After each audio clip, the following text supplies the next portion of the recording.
भगवान कृष्ण की नगरी द्वारिका, वह नगरी जो श्रद्धा का द्वार है, विश्वास का आधार और करोड़ों भक्तों की आस्था का केंद्र है। यहाँ की गलियाँ, यहाँ का समुद्र और यहाँ का प्रत्येक कण मानो आज भी श्री कृष्ण की स्मृतियों से आलोकित है।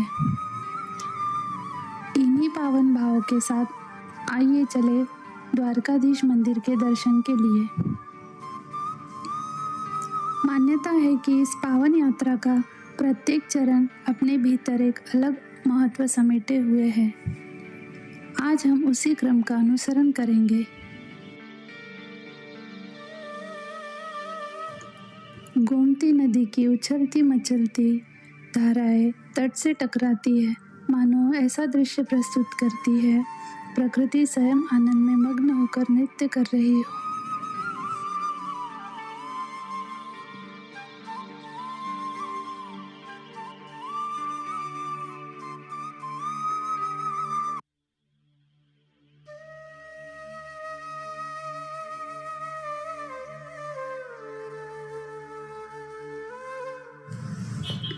गोमती घाट पर आचमन कर हम मंदिर की ओर आगे बढ़े।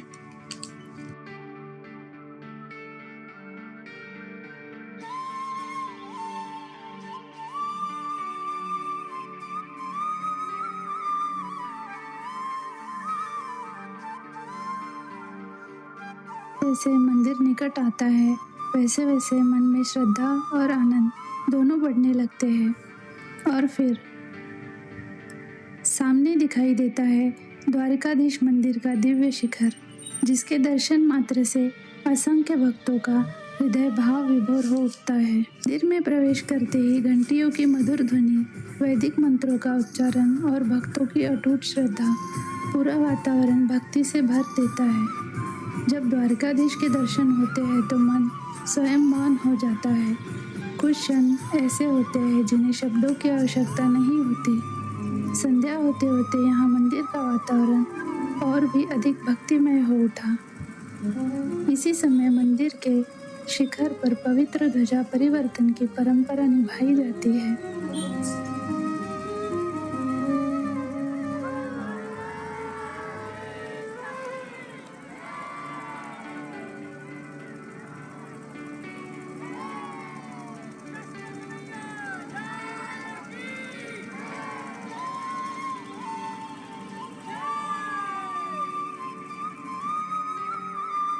इसके बाद हम पहुंचे द्वारका बीच।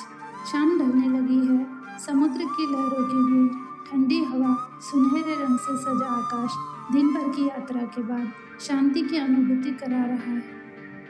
कुछ दूरी पर दिखाई देता है लाइट हाउस, जो इस तट पर आने वाले जहाजों का मार्गदर्शन करता आ रहा है।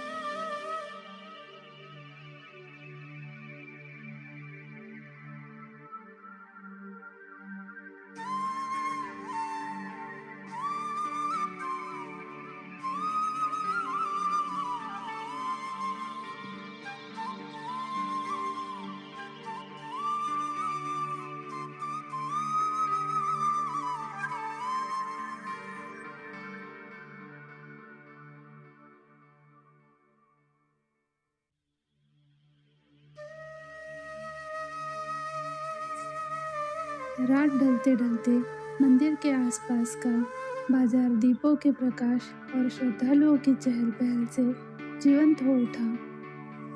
पूजा की सामग्री, शंख, पोशाक और भक्तिमय वातावरण। लेकिन यहीं पर भोर में अलग अनुभूति होती है। हल्की हवा, धीरे धीरे खुलती दुकानें और प्रभु के मंगल दर्शन की प्रतीक्षा में बढ़ते श्रद्धालु। भगवान श्री कृष्ण का यहाँ दिव्य स्वरूप द्वारकाधीश के नाम से पूजित है। प्रभु के चरणों में अपनी प्रार्थना अर्पित कर हम बाहर आए। द्वारकाधीश के दर्शन के पश्चात मंदिर प्रांगण में कुछ क्षण शांत बैठना मानो स्वयं से मिलने जैसा अनुभव है। मुख्य मंदिर से लगभग 3 किलोमीटर की दूरी पर स्थित है माता रुक्मिणी मंदिर। इस दूरी के पीछे एक बहुत प्रसिद्ध कथा है। एक बार भगवान कृष्ण और माता रुक्मिणी ने ऋषि दुर्वासा को भोजन के लिए द्वारिका आमंत्रित किया। इस समय ऋषिवर ने इच्छा व्यक्त की उनका रथ भगवान कृष्ण और माता रुक्मिणी खींचे। ऋषिवर की इच्छा का आदर करते हुए दोनों ने ऐसा ही किया। जाते समय माता को अत्यधिक प्यास लगी।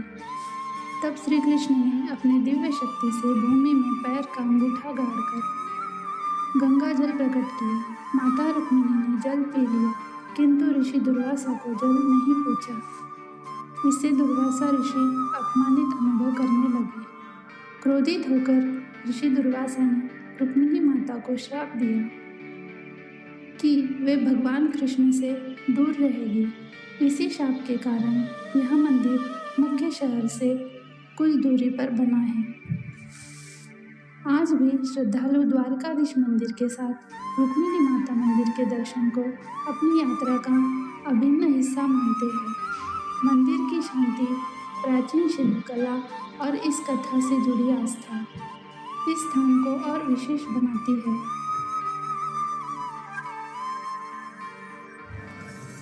यहाँ से आगे हम बढ़ रहे हैं शिवराजपुर बीच की ओर, जो द्वारका से लगभग 16 किलोमीटर की दूरी पर स्थित है।